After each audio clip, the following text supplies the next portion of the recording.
ევროპარლამენტმა შეიძლება ითქვას ყველაზე ვრცელი და მკაცრი რეზოლუცია მიიღო. ამ რეზოლუციით ევროკავშირის სამიზნე ივანიშვილის მაცოცხლებლები რეჟიმის დასაყრდენებია ჩვენს ქვეყანაში და საკმაოდ ვრცელი და სხვა სიებთან შედარებით მნიშვნელოვნად გაფართოებული ჩამონათვალიც აქვს იმ ადამიანების, რომლებიც უნდა დასანქცირდნენ. თუმცა მას სარეკომენდაციო ხასიათი აქვს და სანამ სლოვაკეთი და უნგრეთი ქართულ ოცნებას მხარს უჭერენ, ინდივიდუალური სანქციები რეალობა ვერ გახდება. რა ფასი აქვს ამ რეზოლუციას?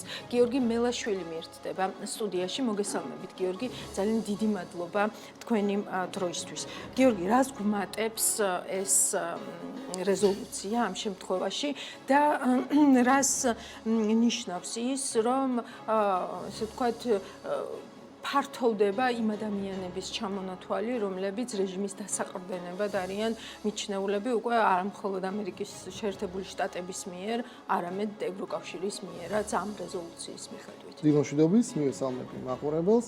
მე ვერ დაგეთანხმებით ბოლომდე, რომ ინდივიდუალური სანქციები არ მოხდება უნგრეთის და სლოვაკეთის გამო, კი შეიძლება ევროპული დონის სანქციები იყოს პრობლემური, იმიტომ რომ ეს ორი ქვეყანა ბლოკავს მათ, როგორც ვიცით. სანქციების დაწესებისთვის საჭირო არის ყველა წევრი სახელმწიფოს შეთანხმება, მაგრამ ამის გარდა ჩვენ გვაქვს ეროვნული დონის სანქციები, როდესაც კონკრეტული ქვეყნები თავად აწესებენ სანქციებს და ჩვენ არაერთხელ ვნახეთ, მაგალითად გერმანიამ დააწესა სანქციები 9 ადამიანთან მიმართებით, რომლებიც უშუალოდ დაკავებულები იყვნენ მომიტინგეების დარბევით. აქედან გამომდინარე, ეს სია და ეს რეზოლუცია, ეს არის ერთგვარი ჩარჩო დოკუმენტი, მათ შორის ევროკავშირის წევრი სახელმწიფოებისთვის, რომლებსაც სურთ საქართველოში დადებითი ცვლილებების მხარდაჭერა და აქედან გამომდინარე, ეს სია ეს იქნება პირდაპირ სახელმძღვანელო, რომელთაც იხელმძღვანელებს პარიზი, ლუქსემბურგი, მადრიდი მათ შორის და ყველა ის სახელმწიფო, რომელსაც აქვს გააზრებული საქართველოში რეალურად რა ხდება. ამ რეზოლუციას აქვს ორი მნიშვნელოვანი მთავარი ფასეულობა. პირველი ეს არის ეს სია, იმიტომ რომ უკვე ამ სიის მიხედვით მოხდება კონკრეტული სანქციების დაწესება, თუნდაც ეროვნულ დონეზე და მეორე ეს არის უკვე, როგორც თქვენ ახსენეთ, ყველაზე მკაფიო გზავნილები, რომელიც ევროპარლამენტის მხრიდან აქამდე გაჟღერებულა. საქართველოში ჩვენ ცოტა ორაზროვანი დამოკიდებულება გვაქვს ევროპარლამენტისადმი, იმიტომ რომ ვითომ არაფერს არ წყვეტს, არაფერს არ ნიშნავს და ასე შემდეგ. რა თქმა უნდა, ეს ასე არ არის. მიუხედავად იმისა, რომ სავალდებულო შესრულება ამ რეზოლუციის, რა თქმა უნდა, არ აქვს, ეს არის სარეკომენდაციო ხასიათის მქონე დოკუმენტი, მაგრამ ეს არის პირდაპირი ინდიკატორი იმისა, თუ რას ფიქრობს ევროპის შიგნით პოლიტიკური ძალები. ამ რეზოლუციას მხარი დაუჭირა ყველა ძირითადმა პოლიტიკურმა ოჯახმა. 403-მდე დეპუტატმა დაუჭირა მხარი. ანუ უზარმაზარი მხარდაჭერა არის და ეს მხარდაჭერა ნიშნავს იმას, რომ ის პოლიტიკური პარტიები, რომლებიც არიან პარიზში ხელისუფლებაში, მაგალითად მაკრონის პარტია, ის ხელისუფლებები, რომლებიც არიან წარმოდგენილები ევროპარლამენტში, მაგალითად ეხლა გერმანიაში არის სოციალ-დემოკრატების მმართველობა, მაგრამ ძალიან მალე ჩატარდება არჩევნები, რომელთა შედეგად უდიდესი ალბათობით გაიმარჯვებს ფრიდრიხ მერცი. აქედან გამომდინარე, ჩვენ გვაქვს როგორც სოციალ-დემოკრატების, ასევე ევროპის სახალხო პარტიის, ანუ მერცის პარტია არის ქრისტიან-დემოკრატები, CDU და ეს არის ევროპის სახალხო პარტიის წევრი. ყველა ეს პოლიტიკური მოთამაშე თანხმდება იმაზე, რაც წერია ამ რეზოლუციაში. ანუ პარტიები მთელი ევროპის მასშტაბით თანხმდებიან, კონკრეტული საერთო პოზიცია არის შემუშავებული და ამ პოზიციის გამჟღერებელი არის უკვე ევროპარლამენტი. და რაც უფრო მეტი ერთი და იგივე სახელი და გვარი ხვდება, ესე ვთქვათ, სხვადასხვა აი ამ ჩამონათვალში, მით უფრო ცხადია მათზე ყურადღება არის კონცენტრირებული და მით უფრო ვიწროვდება შესაძლებლობები იმ ადამიანების, ვინც არიან ამ სიებში.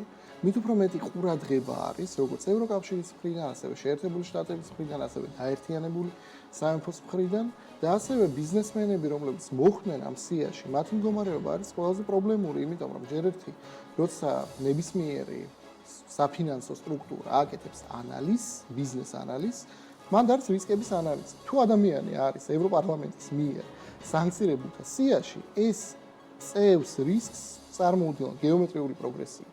და ჩემს რთული წარმოსადგენი არის, რომელიმე ფინანსური ინსტიტუტი, გინდა სახელმწიფო, გინდა კერძო, რომელიც აქტიურად ითანამშრომლებს იმ ადამიანთან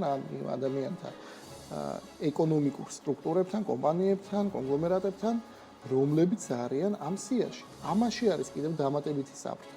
და მე აღარაფერს აღარ ვამბობ იმაზე, რაც შეიძლება მოყვეს და რაც პირდაპირ წერია ამ რეზოლუციაში, ეს არის ასოცირების ხელშეკრულების შეჩერება გარკვეულწილად, ეს არის DCFTA, ღრმა და ყოვლისმომცველი თავისუფალი ვაჭრობის ხელშეკრულება და ეს არის ვიზა ლიბერალიზაცია. ანუ აი ეს სამი რამ შეიძლება შეწყდეს იმ შემთხვევაში, თუ ქართული ოცნება გააგრძელებს იმ კურსს, რომელსაც ჩვენ ახლა ვაკვირდებით. მით უმეტეს, როდესაც ეს პროპაგანდის ხაზი რაღაც უცნაურად გადის სწორედ DCFTA-ზე და ასოცირების ხელშეკრულებაზე, თითქოს იმიტომ, რომ რაღაც რეგულაციებს თუ ჰარმონიზების პროცესს ამ ნაწილში, ეკონომიკურ ნაწილში ქართული ოცნება მიყვება, თითქოს ეს ნიშნავს იმას, რომ კურსი ქვეყანაში არ იცვლება და ეს არის ისევ, ესე ვთქვათ, ევროპული დასავლური კურსი. კი, ამაზე მე ძალიან მეღიმება, იმიტომ რომ ეს არის იგივე, როდესაც შენ გაქვს სკოლა და სამთავრებელი, შენ ხარ მე-9 კლასში და უცებ ამბობ, რომ მე ახლა მე-10 და მე-11 კლასს გამოვტოვებ, არ ვივლი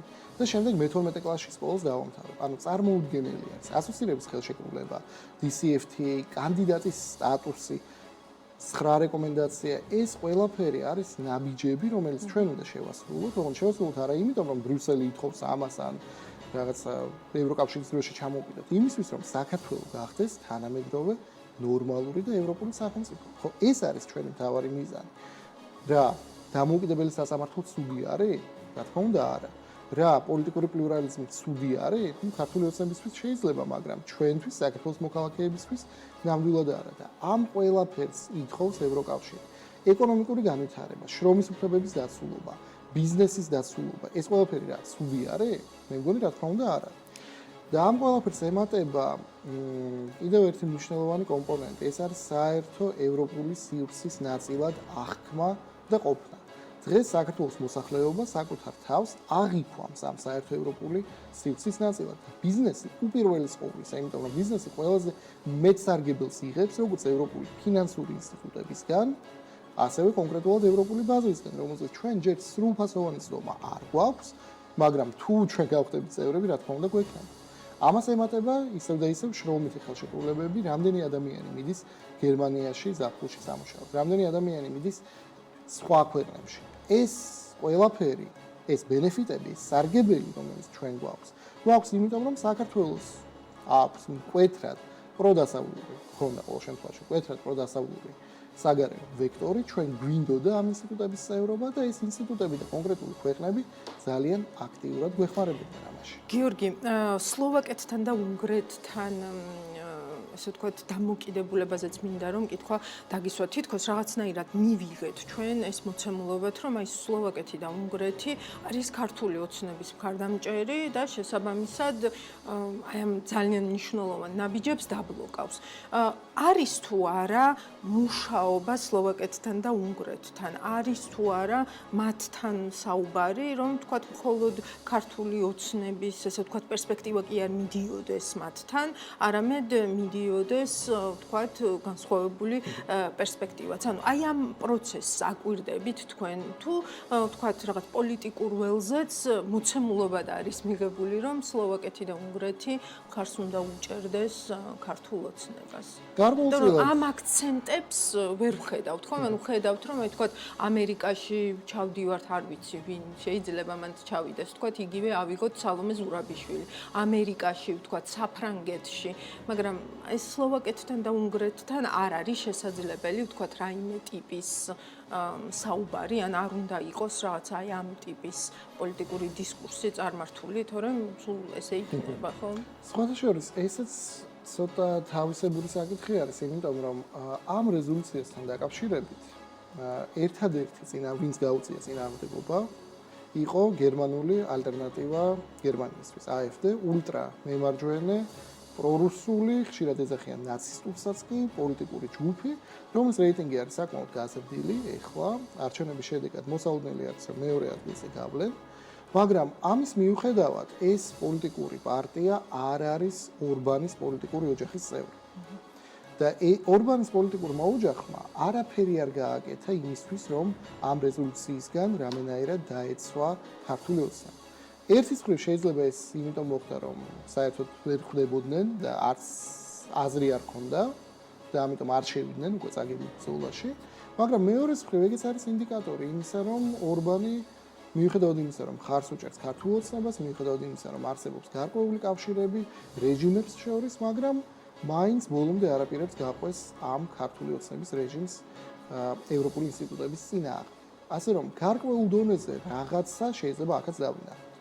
თუმცა ობიექტურები რომ ვიყოთ, ნაკლებად მოსალოდნელია, რომ ქართულმა ოპოზიციამ ან პროდემოკრატიულმა ძალებმა მოახერხონ ფიცოსთან ან ორბანთან დადებითი ურთიერთობების დამყარება. იმიტომ რომ რაც დღეს ხდება საქართველოში, ეს არის ერთგვარი გადმოკალკირება იმისა, რაც ხდებოდა უნგრეთში, რაც აკეთებდა ორბანი მთელი წლების განმავლობაში. ამ ორ რეჟიმს შორის არსებობს თანხვედრა როგორც შეხედულებებში, ასევე პოლიტიკურ ტექნოლოგიებში, რომელსაც ისინი იყენებენ. ასე რომ უფრო მოსალოდნელი არის, რომ მოხდება როგორც სლოვაკეთში, ასევე უნგრეთში ხელისუფლების ცვლილება, ადრე თუ გვიან უნგრეთში მკვეთრად არის გაზრდილი პეტერ მაგიარის პარტიის მხარდაჭერა, რომელიც აღემატება კიდევაც უკვე ორბანის პარტიის მხარდაჭერას, ამიტომ უნდა ვნახოთ, როგორ განვითარდება იქ მოვლენები. თუმცა ზოგადად უნგრეთთან და სლოვაკეთთან კარგი ურთიერთობა ძალიან კარგი არის, ისევე როგორც ძალიან კარგი არის გერმანიასთან, საფრანგეთთან და ევროკავშირის წევრ სხვა გავლენიან სახელმწიფოებთან კარგი ურთიერთობები. ხადია, ურმესი მადლობა, გიორგი. საინტერესო აქცენტებისთვის გიორგი მელაშვილი, ევროპულ-ქართული ინსტიტუტის თავმჯდომარე იყო, საქმიანი დილას ანალიტიკას სტუმარი.